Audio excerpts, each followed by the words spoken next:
Hello, BookTube. It is probably very noticeable that I am in my car. I thought I would record a video about my library haul, my giant library haul. Look at this. I don't know if you can see how many books. No, I can't get it there. But fresh out of the library, I'm still parked. And I thought I would just walk you through some of the tremendous books that I've gotten and ones that I've completely forgotten about. And I feel like I've never heard of them, some of them. So this is a first one in the bag, and look at it. I have to look at the right little green dot. Yeah, this is, it says, oh, my God. Okay, this is an Elizabeth Bowen book, The Heat of the Day. This will be my first Elizabeth Bowen, and from the looks of it, this is a book that arrived at the library in March 1st, 1950. My God. And it's got a library card in it. Let's see.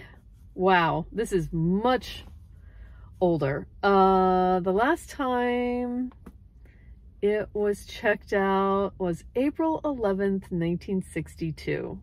Before I was born, but a couple years before I was born. Holy crap. That is, phew, I can't believe this is still in the library. Nobody checks it out, I guess. Otherwise, it'd be worn out by now. All right. Okay. This is a little sticky because sometimes when they have the hold papers on them, they stick them right on instead of using tape, which then makes them very sticky. So this is Cold Enough for Snow by Jessica Au. And this says, it's an elegant and subtle exploration of the mysteries of our relationship to others. A mother and daughter travel from abroad to Tokyo. All the while they talk about the weather, horoscopes, clothes, objects, family, distance, and memory. Interesting. Jessica Au is a writer based in Australia. Nice. This is a New Directions book. I don't know if I've ever had anything by New Directions.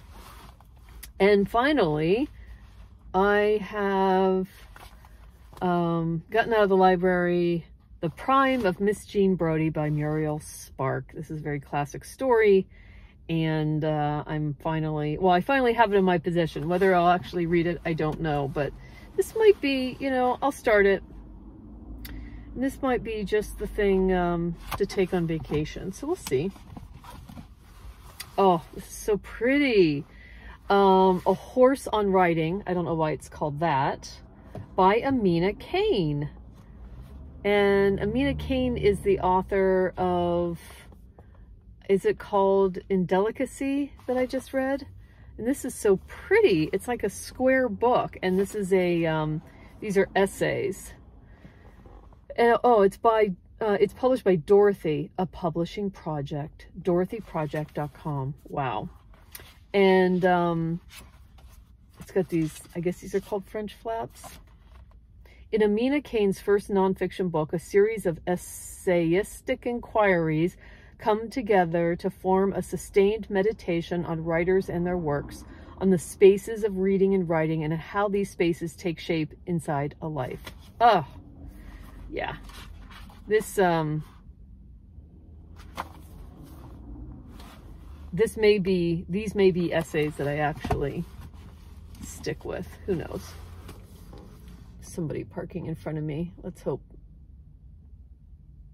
they do a good job and have a camera. Oh, God. So close. Oh, my God, I can't walk. And then I just had a hankering. Oh my gosh, he's going to try again. He's a very big SUV parking right now.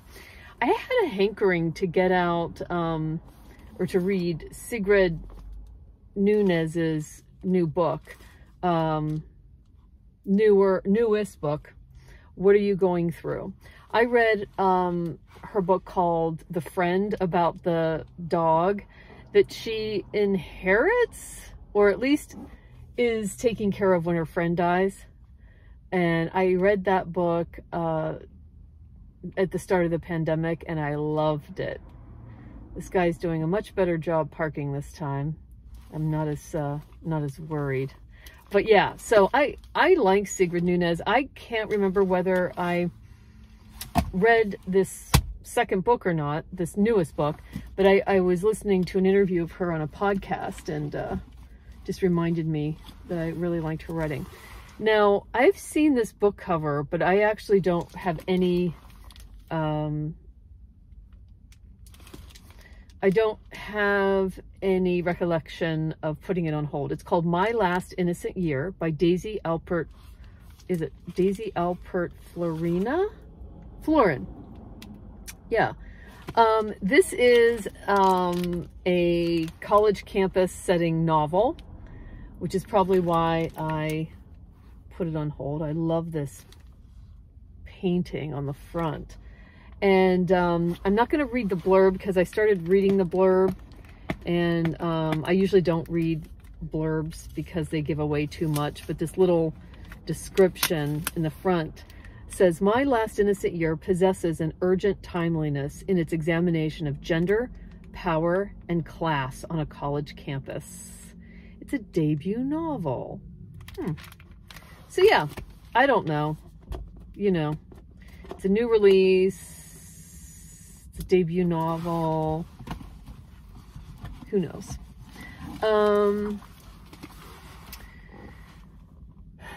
This woman is probably paying for parking at the payment machine, but I use the app, so I don't have to go to the machine and run the credit card and put my license plate number in. So this is the one that I don't remember at all. It's called The Laughter by Sonora Jha. This is also a college, this is also academia setting. A white male college professor develops a dangerous obsession with his new Pakistani colleague in this modern, iconoclastic novel. Dr. Olive Harding, a tenured professor of English, has long settled into the routines of a divorced, aging academic. But his quiet, staid life is upended by his new colleague, Ruhaba Khan, a dynamic Pakistani Muslim law professor. So, Sonora Jha, it says she has a career, or had a career, as a journalist in India and Singapore, and she moved to the U.S. To earn a PhD, and she lives in Seattle. So I'm really liking this, even though I don't have any memory of reserving it. All right, and the last one. I didn't remember that I had reserved this. This is called End Papers by Jennifer Savran Kelly, and I just heard this talked about on a podcast, and I don't remember what podcast it was, but I loved the description. So I was really glad to see that I had reserved it. A queer book conservator finds a mysterious old love letter, setting off a search for the author who wrote it and for a meaningful life beyond the binary in early 2000s New York City. And it goes on to say, it's 2003, and artist Dawn Levitt is stuck. A bookbinder who works at the Metropolitan Museum of Art. She spends all day repairing old books, but hasn't created anything of her own in years. And this is when she finds a love letter in a book that she's working on. I remember now where I heard about this. It's on the podcast that I listened to called, God, I remember the podcast. I can see the two women, and I forget, the Book Cougars podcast. Yeah. So that's it.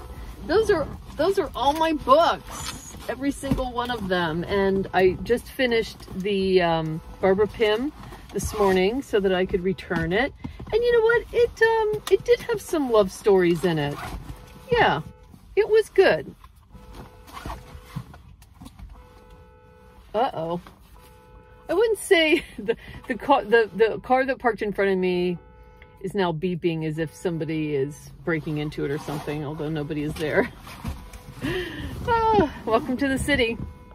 Yeah, it's not my favorite Barbara Pym, but I would say my favorites are still Excellent Women and Quartet and Autumn.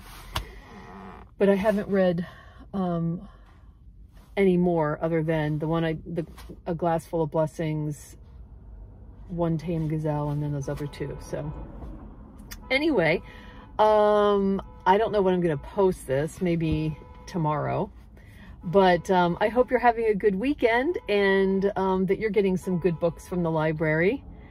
And I will talk to you later.